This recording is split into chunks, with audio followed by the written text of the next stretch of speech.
The hallowed silence of the First Circuit Court of Appeals didn't just break.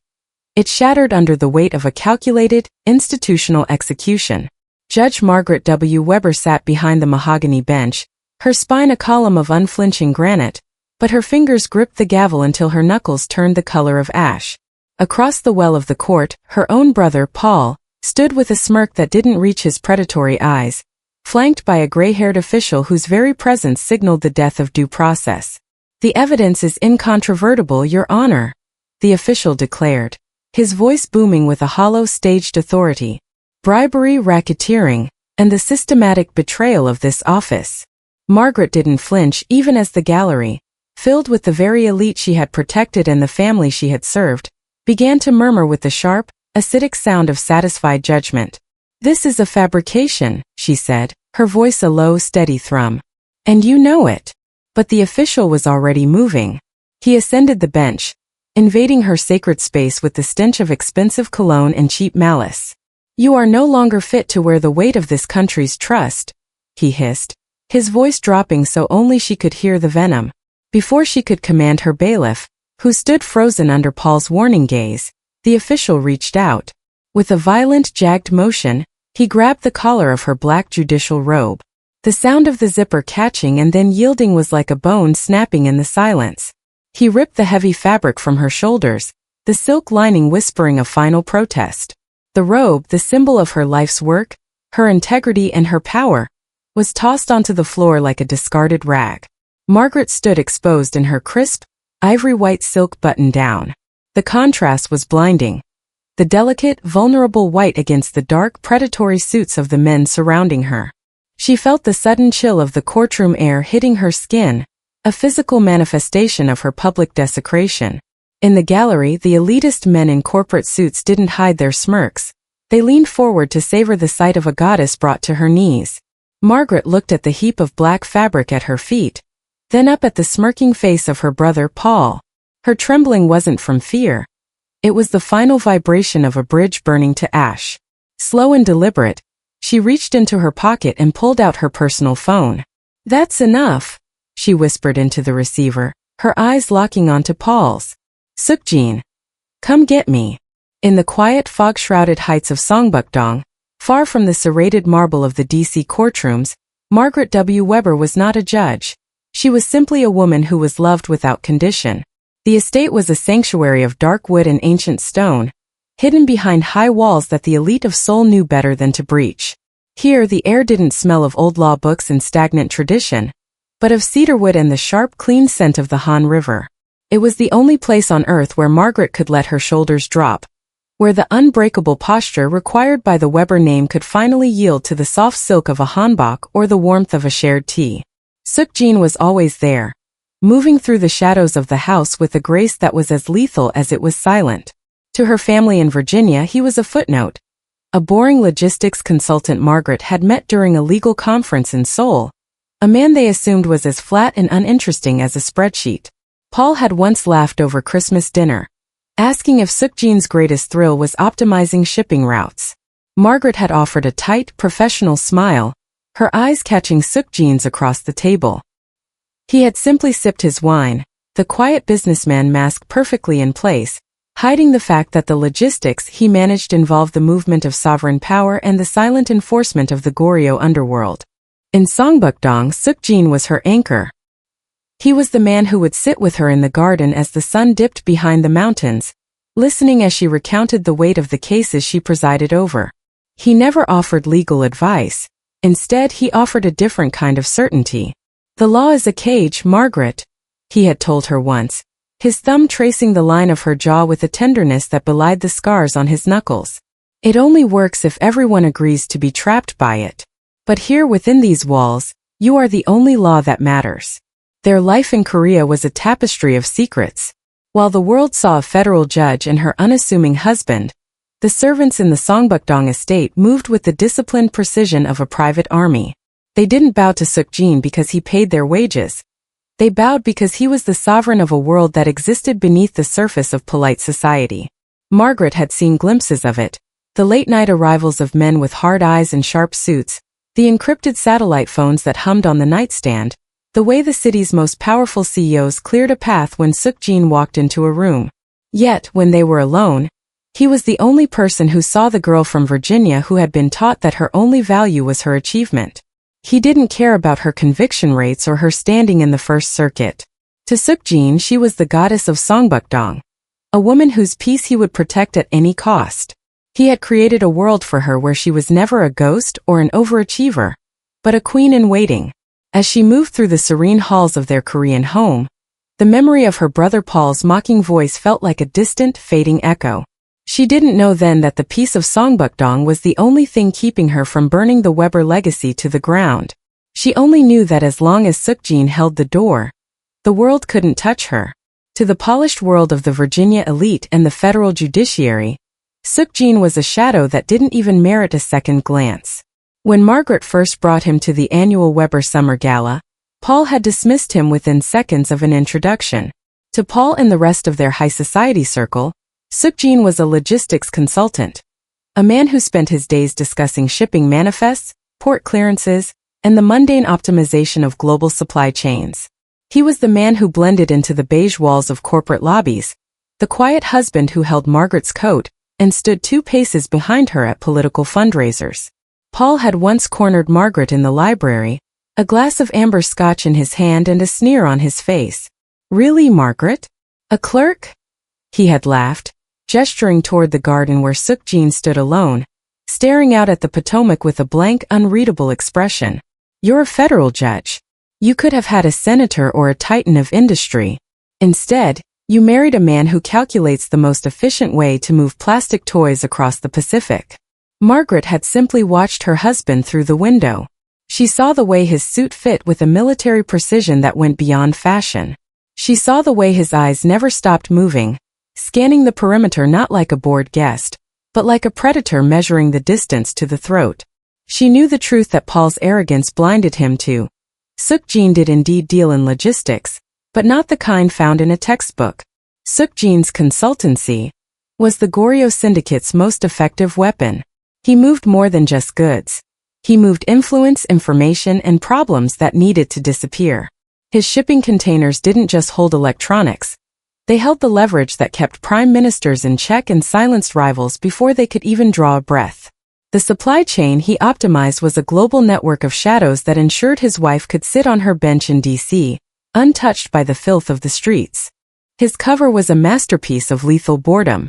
He maintained a nondescript office in a glass tower in Roslyn, filled with aging filing cabinets and staff who looked like tired accountants. To the IRS and the FBI, he was a mid-level success story, a man who paid his taxes and never made a wave.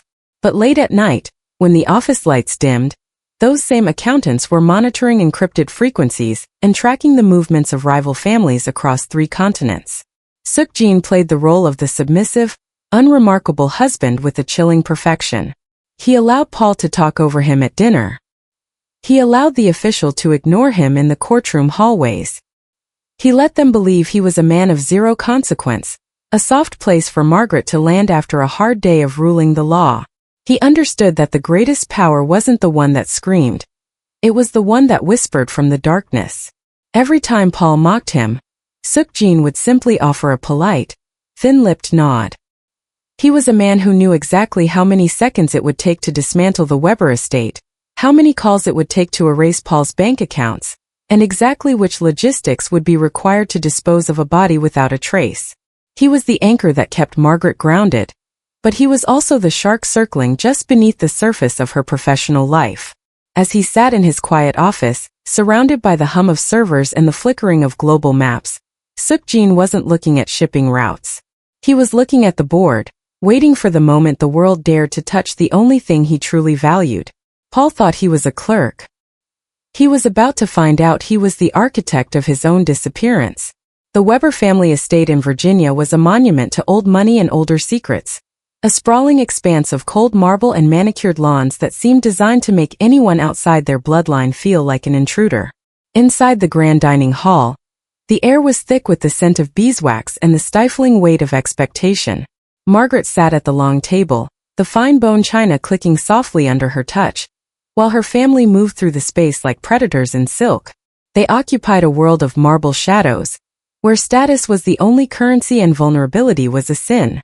Her brother Paul leaned back in his chair, swirling a vintage Bordeaux with a practiced, arrogant ease. He looked at Margaret not with pride for her recent appointment to the First Circuit, but with a familiar, localized disdain. "You look tired, Margaret," he remarked, his voice smooth and sharp as a razor. "All that time spent in those dusty chambers, ruling on the petty grievances of the masses. It's a noble pursuit, I suppose, if one has the stomach for such smallness." Their mother, the family's true architect, didn't even look up from her plate. "It is a respectable position for a woman who refuses to play the social game," she added, her tone brittle. "But let's be honest, Margaret. You've traded the Weber influence for a title that carries no weight in the rooms where real decisions are made. You sit on a bench while your brother sits in the boardrooms of the people who own the bench." The table erupted in soft, cultured laughter from the cousins and associates gathered there. To them, Margaret's life was a series of small choices. They saw her dedication to the law as a quaint hobby, a way to keep her busy while they managed the family's vast political machinery. But their sharpest barbs were always reserved for her marriage. "And how is the shipping, clerk?" Paul asked, the word clerk dripping with theatrical pity. "Still optimizing those little boxes? I saw a report on the Han River port expansions. I almost thought of Seok-jin, but then I realized he probably doesn't even have the security clearance to stand on the docks, let alone manage them." "He is a consultant, Paul," Margaret said, her voice a calm, low-frequency hum that she had mastered on the bench. "Consultant," Paul repeated, sharing a smirk with the official who sat to his right, the same man who would later orchestrate her downfall. "A lovely euphemism for a man with no ambition. You chose a husband who is as invisible as you are becoming, Margaret. You live in that strange house in Seoul, hiding away from the world. It's a small life, a quiet, insignificant life. Don't you ever miss the sunlight? Or do you prefer the shadows because they hide how little you've actually achieved?" Margaret looked down at her hands. She thought of the marble shadows of this house, which felt like a tomb compared to the vibrant, lethal energy of Songbukdong. She thought of Seok-jin, who could silence this entire room with a single phone call, yet chose to play the part of the boring husband, just to give her a moment of peace. Her family saw her life as a shrinking horizon, unaware that she was merely the calm eye of a storm they weren't equipped to survive. "I am exactly where I need to be," Margaret replied, her eyes catching the light of the chandelier, reflecting a hardness they hadn't yet learned to fear. Paul just laughed, a hollow sound that echoed off the cold marble walls, oblivious to the fact that the small life he mocked was the only thing standing between him and the darkness Margaret's husband held at bay. They lived in shadows of their own making, convinced they were the sun, never realizing that shadows are only cast by a light they were about to lose forever. The transition from the family's dinner table to the cold, fluorescent reality of a pre-trial briefing was a descent Paul had engineered with the surgical precision he usually mocked. For weeks, while Margaret sat on her bench believing in the sanctity of the record, Paul had been moving through the back channels of the financial world, weaving a web of digital ghosts. He didn't just want to defeat his sister. He wanted to unmake her, to turn the goddess of the Gavel into a cautionary tale of greed and fallen grace. It began with a series of offshore accounts opened in the Cayman Islands, accounts that bore Margaret's encrypted signature and a blurred copy of her passport. Paul, utilizing his high-level connections in the banking sector, moved small, untraceable sums of consultancy fees into these accounts, timed perfectly with Margaret's rulings on a major pharmaceutical merger. To any investigator, it looked like the classic anatomy of a bribe, a favorable ruling followed by a silent deposit. Paul sat in his private office, the lights of Arlington shimmering behind him, as he reviewed the final dossier. He wasn't working alone. The gray-haired official, a man whose career Margaret had inadvertently stalled with a ruling 3 years prior, leaned over the desk. The two men shared a look of predatory understanding. They weren't just forging documents, they were forging a narrative. They had fabricated emails from Seok-jin's logistics firm, making it appear as though the quiet husband was the bagman, the middleman who laundered the kickbacks through his shipping containers. "The beauty of it," Paul whispered, his voice thick with a dark, sibling rivalry that had festered since childhood, "is that she'll never see it coming. She believes the truth is a shield. She doesn't realize that in this city, the truth is whatever the loudest man says it is. He clicked a button, sending the anonymous tip to the Judicial Conduct Commission. The trap was no longer just a plan. It was a living thing, a digital noose tightening around Margaret's professional neck. He had even planted physical evidence. A ledger, bound in the same leather Margaret favored for her court notes, hidden deep within her home office in Virginia, filled with dates and dollar amounts that matched the pharmaceutical trial perfectly. As the hours ticked toward the morning session, Paul felt a surge of manic triumph. He thought of Margaret's small life, and how easily he could snuff it out. He imagined the look of shock on her face when the bailiffs she commanded were the ones to lead her away. He was so consumed by the brilliance of his own forgery that he failed to notice the subtle anomaly on his own encrypted server. A microscopic ping from a Songbukdong IP address that had been watching his every keystroke for the last 48 hours. While Paul built his mountain of lies, he remained blissfully unaware that he was building it on a foundation owned by the man he called a clerk. The forgery was perfect, a masterpiece of character assassination. But as Paul closed the file and prepared for the morning's execution, the logistics of his own destruction were already being calculated by a man who didn't deal in lies, but in the absolute, crushing weight of consequences. The trap was closed, but the predator inside wasn't Margaret. It was the silence she had left behind in Songbukdong. The morning of the final hearing arrived with a sky the color of a bruised plum, hanging heavy over the marble columns of the federal courthouse. Inside her private chambers, Margaret W. Weber stood before the floor-to-ceiling mirror, her movements slow and ritualistic. This was the sanctuary where she had spent a decade weighing the lives of others, a room filled with the scent of old parchment and the quiet ticking of a grandfather clock that had belonged to her grandfather, the first Weber to hold a gavel. She reached for her judicial robe, the heavy black fabric feeling unusually cold in her hands. As she pulled it over her shoulders, the weight felt less like a garment of authority and more like a shroud. She adjusted the stiff white collar of her blouse, her reflection showing a woman who was the very portrait of the goddess of the gavel. Her short afro was neatly sculpted, every curl in its professional place, and her eyes held the unbreakable posture that had made her a legend in the First Circuit. But beneath the robe, her heart hammered against her ribs with a rhythmic warning thrum. On her desk sat a single secure burner phone, silent and dark. She hadn't heard from Seok-jin since she left Seoul, yet his presence felt woven into the very air of the room. She thought of the logistics consultant sitting in his quiet office across town, and for a fleeting second, she considered walking out the back entrance, leaving the gavel and the Weber legacy behind, and disappearing into the Songbukdong fog. A sharp knock at the door shattered the silence. It was her clerk, a young woman whose eyes were wide with a frantic, unreadable energy. "Judge Weber? They're ready for you. The gallery. It's completely full. Even your brother is there." Margaret nodded, her face a mask of clinical precision. "Thank you, Sarah. Let's not keep the law waiting." As she stepped into the hallway, the sound of her own heels on the marble floor echoed like a countdown. She passed the portraits of the judges who had come before her. All men, all white, all watching her with painted, unblinking judgment. She had fought twice as hard to stand in their shadow, believing that if she was perfect enough, the law would become her home. She reached the heavy oak doors of courtroom 4B. The bailiff straightened, his hand on the latch. Margaret took one final deep breath, tasting the metallic tang of the building's aged ventilation system. She thought of Paul's sneer at dinner, the way he had looked at her as if she were a temporary tenant in her own life. She thought of the small life they accused her of living, unaware that she was about to enter a theater where the script had already been rewritten in blood and digital ink. The doors swung open. "All rise," the bailiff's voice rang out, but the usual wave of respect felt jagged, serrated with a dark anticipation. Margaret ascended the bench, her robe billowing slightly behind her. From her elevated vantage point, she saw him, Paul, sitting in the front row of the gallery, his legs crossed with an arrogant ease that made her skin crawl.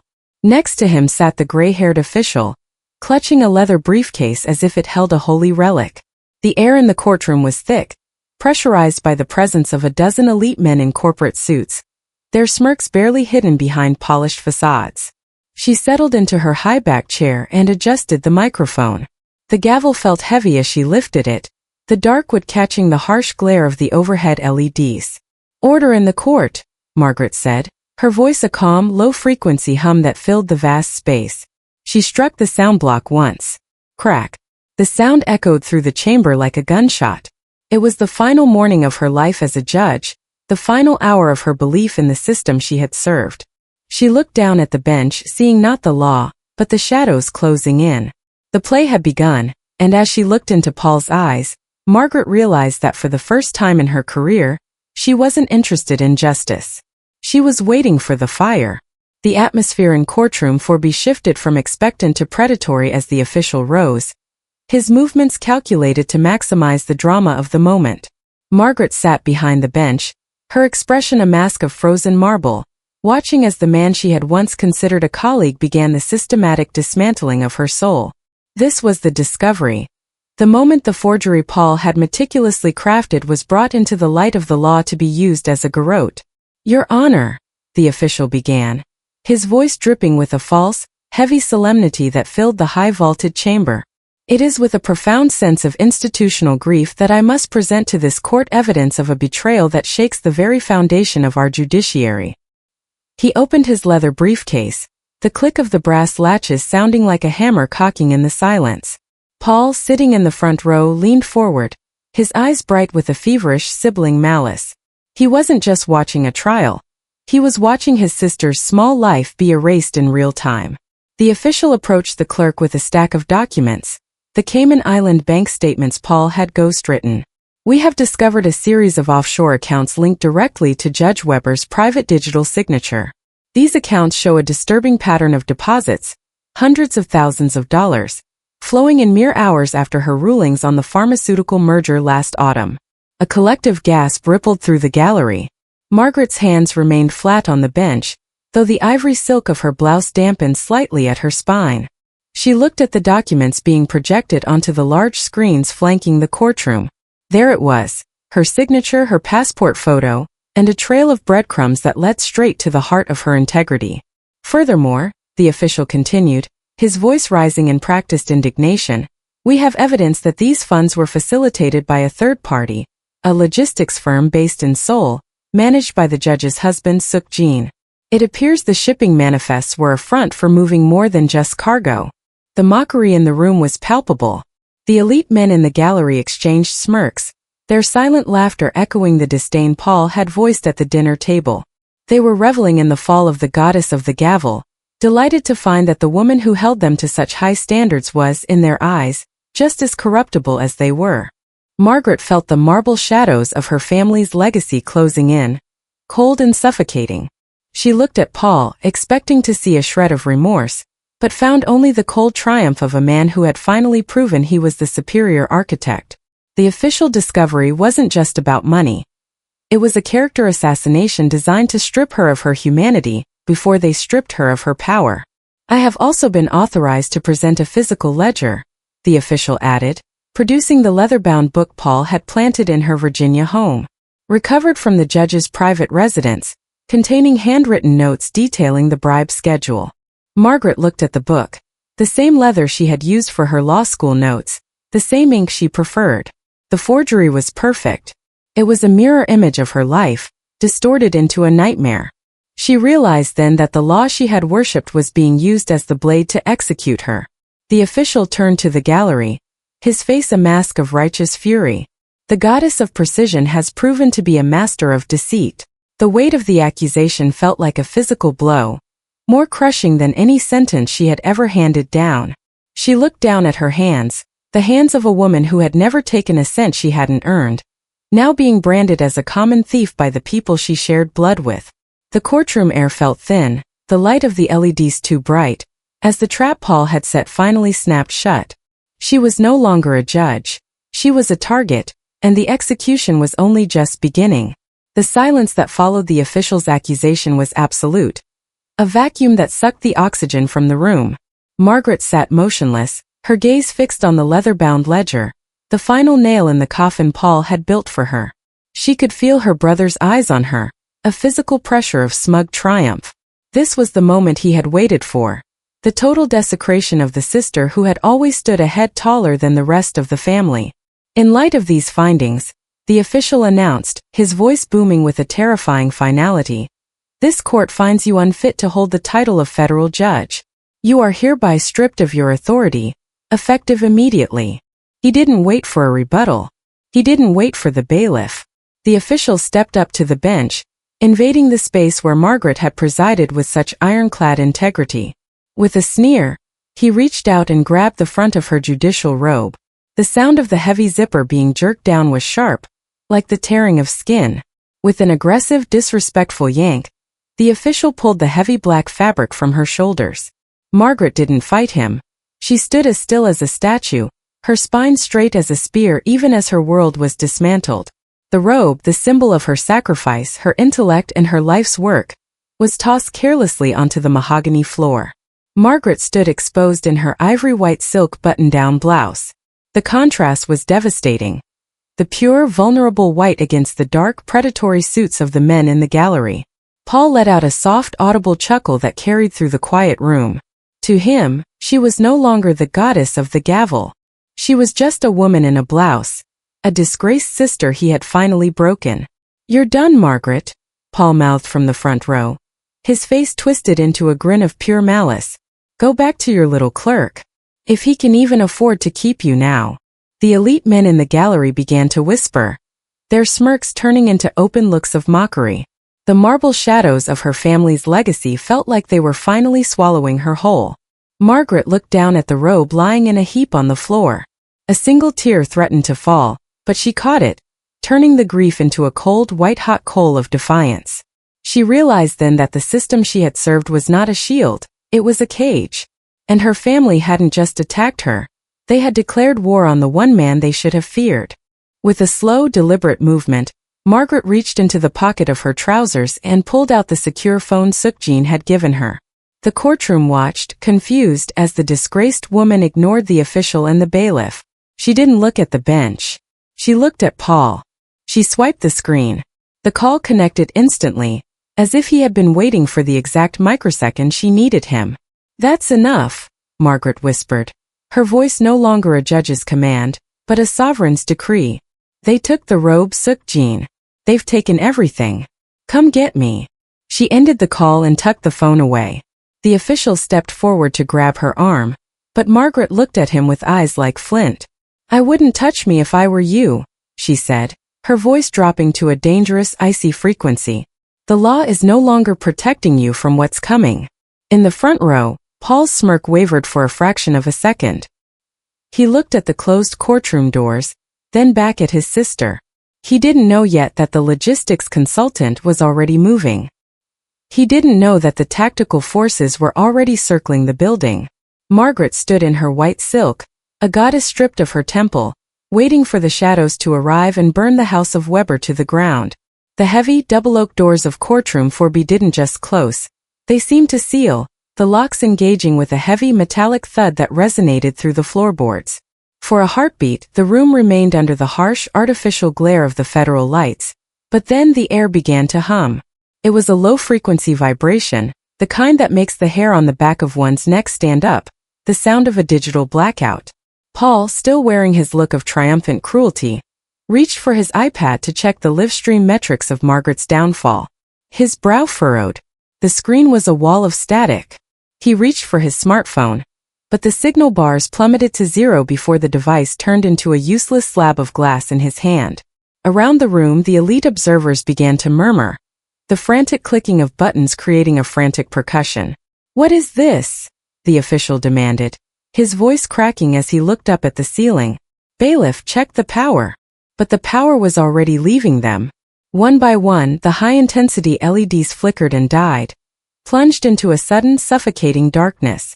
The only light remaining was the dim gray afternoon filtering through the high barred windows, casting long skeletal shadows across the marble floor.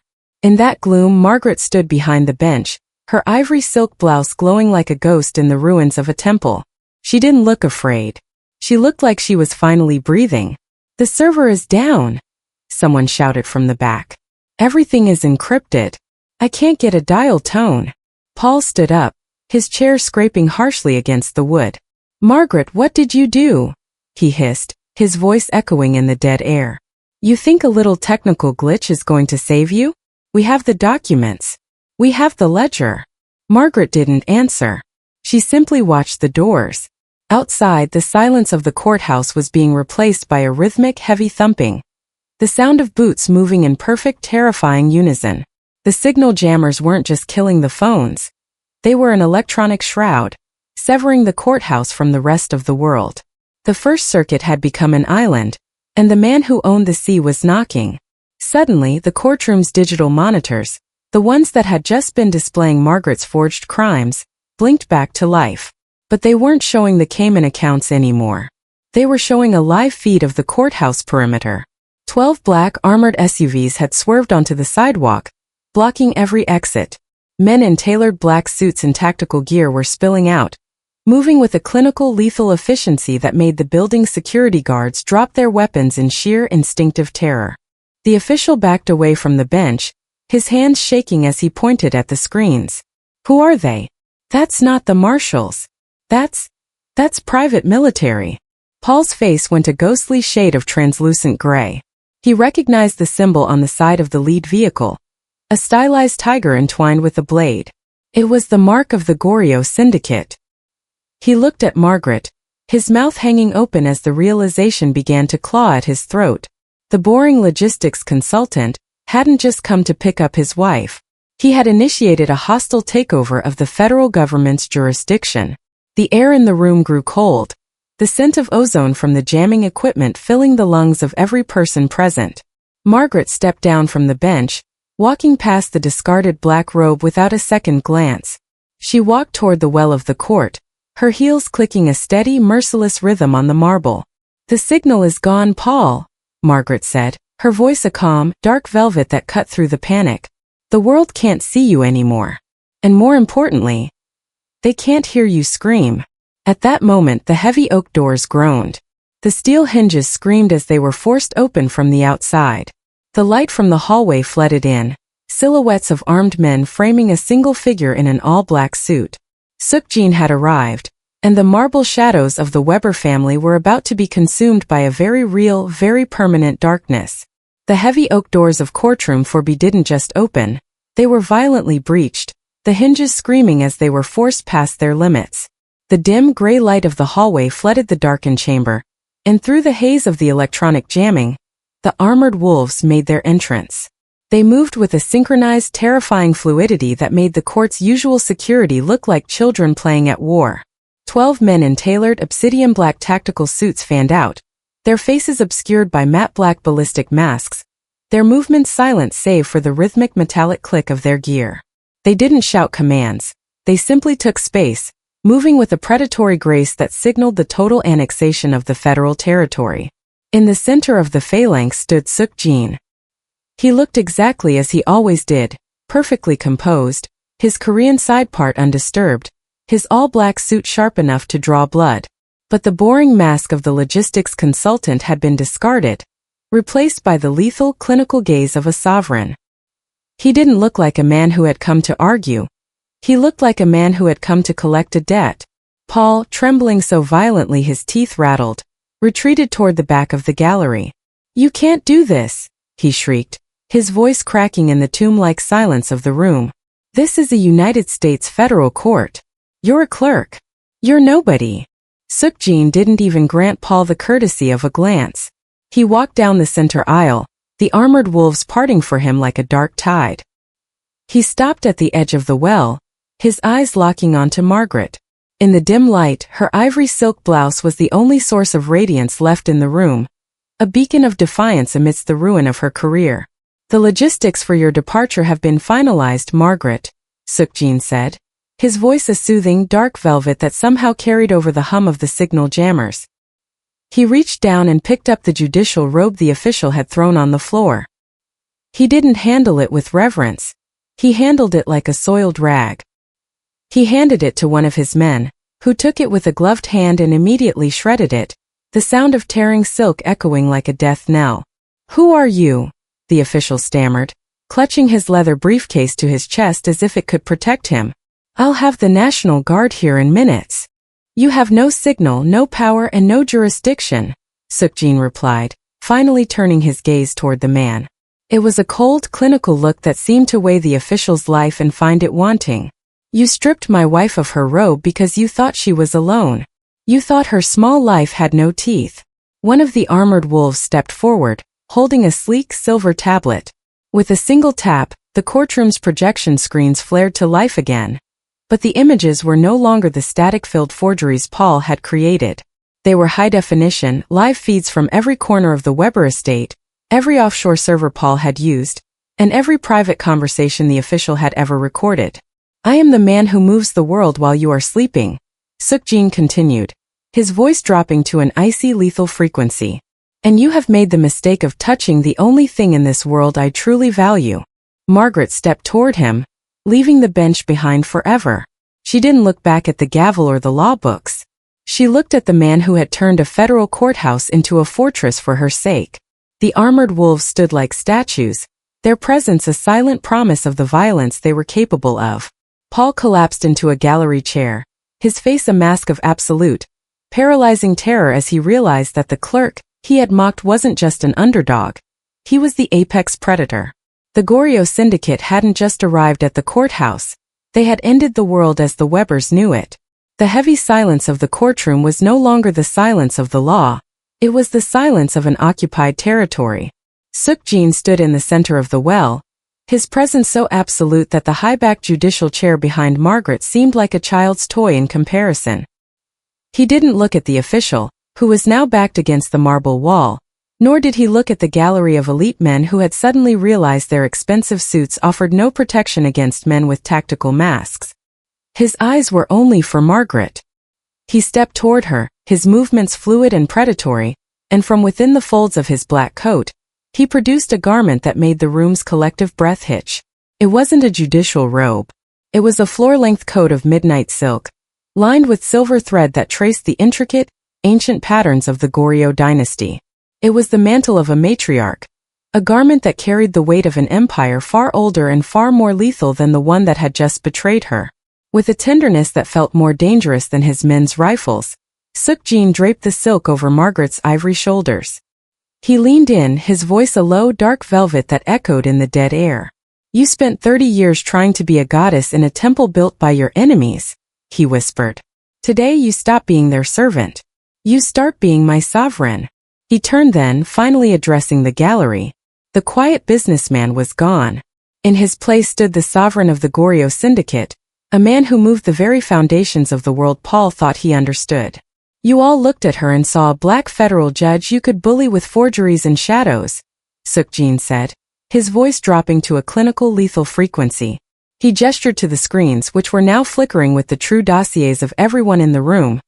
Private bank accounts, deleted emails, and the dirty secrets they used to maintain their marble shadows. You called her life small, Seok-jin continued, his gaze landing on Paul.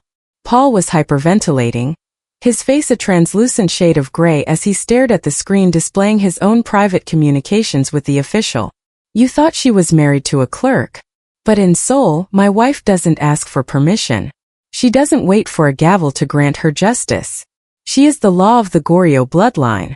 Every container that moves through the Han River, every shadow that falls in Songbukdong, belongs to her. Margaret stood tall, the weight of the midnight silk grounding her. The goddess of precision had transformed. She was no longer the woman who trembled as her robe was ripped away. She was a woman who had just been handed a crown. The Weber name died in this room 10 minutes ago, Seok-jin announced to the trembling official. And your career died the moment you touched her. One of the armored wolves stepped forward, handing Margaret a small, encrypted tablet. It was the master key to the digital execution Seok-jin had prepared. Seok-jin stepped back, yielding the center of the room to her. He didn't lead her. He stood behind her, a lethal shadow protecting his queen. Margaret looked at Paul, who was now clutching the gallery railing as if it were a life raft. You were right about one thing, Paul, she said, her voice a terrifyingly calm hum. I was living a small life. I was trying to fit into a world that was too small for me. But my husband, he doesn't deal in shipping manifests. He deals in consequences. She looked at the tablet, her finger hovering over the execute command. The gallery watched in paralyzed horror as the sovereign's mantle flared in the dim light. They had stripped her of her robe, thinking they were making her a ghost. Instead, they had invited a goddess of the underworld into their house, and she was about to burn it down. The digital silence of the courtroom was broken not by a voice, but by a sound that felt like the snapping of 1,000 glass spines. Margaret stood in the center of the well, the silver tablet glowing against the midnight silk of her new mantle. With a single rhythmic swipe of her finger, she initiated the sequence Seok-jin's team had prepared, a digital execution, designed to tear the veil off the Weber legacy forever. The massive projection screen surrounding the room flared into a blinding, high-definition white before settling into a terrifyingly familiar interface. The private cloud servers of the Weber family estate, and the internal affairs database of the officials department. "What are you doing?" Paul screamed, lunging toward the railing. "That's private property. You can't show that."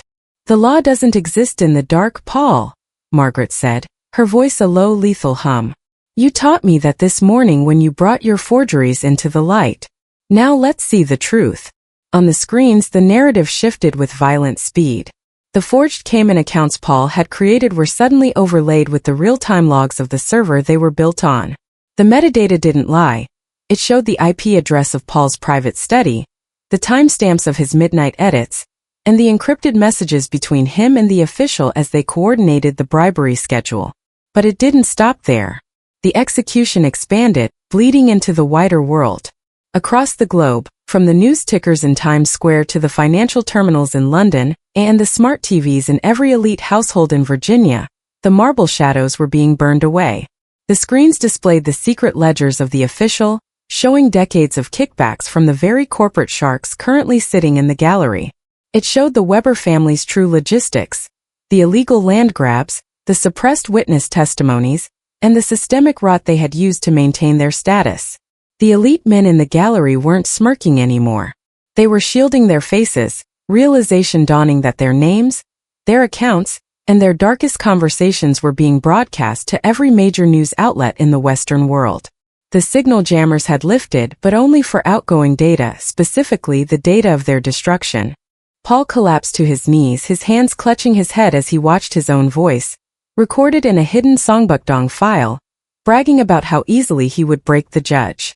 The official slumped against the bench he had desecrated, his face a mask of gray, sweating ruin. He watched as his badge number was flashed alongside the bank accounts he thought were invisible.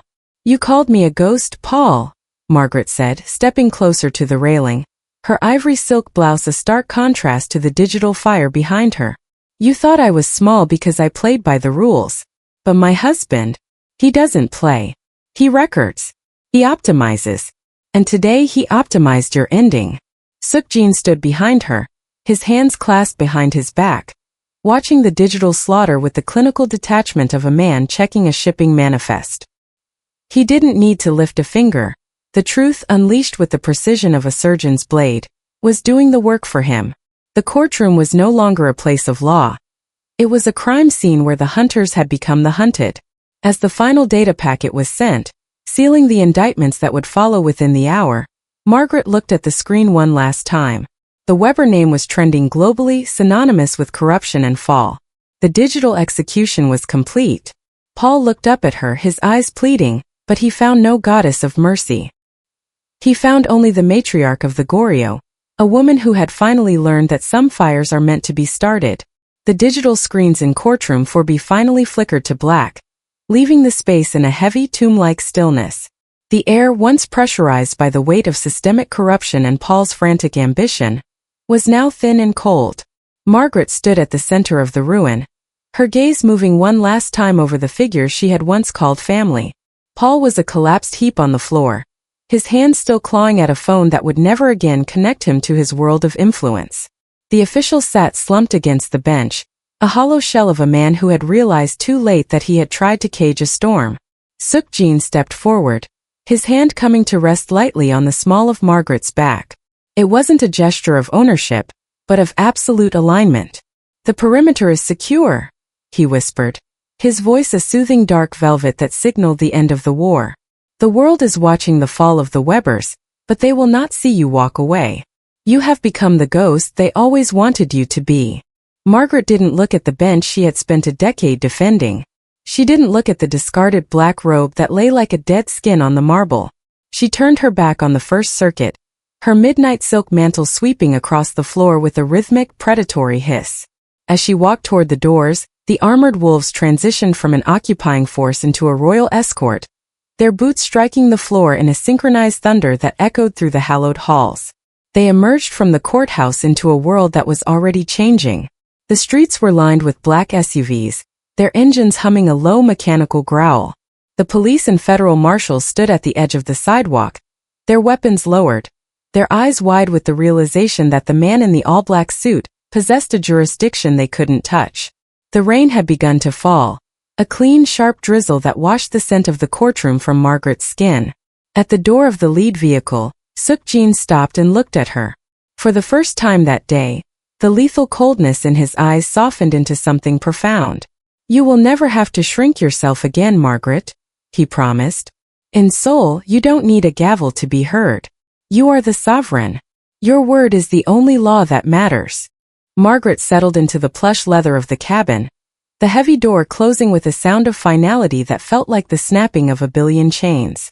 As the convoy began to move, threading through the DC streets toward the private terminal where a jet waited to take them home to Songbukdong, she pulled her personal phone from her pocket. With a single decisive motion, she dropped it into a lead-line disposal tray. Her old life, her old name, and the smallness her family had tried to force upon her were gone, scrubbed from the digital and physical world by the man who moved in the shadows. She leaned her head back against the seat, the bone-deep exhaustion finally lifting, replaced by a strange, soaring lightness. She looked out at the fading lights of the capital, a city that thought it knew power, and realized she was leaving it behind for something much greater. As the jet tore through the clouds, leaving the American coastline in the dark, Margaret felt the final threads of her old identity snap. She thought of Paul and the official, left behind in the wreckage of their own greed. To the world of the law, she was a fallen goddess, a scandal to be whispered about in law reviews. But as she looked at Seok-jin, who was watching her with an expression that held no ledgers and no conditions, she knew the truth. She hadn't been defeated. She had been liberated. The goddess of precision had finally found a world large enough to hold her. To the Webers, she was a ghost. To the Goryeo, she was the queen.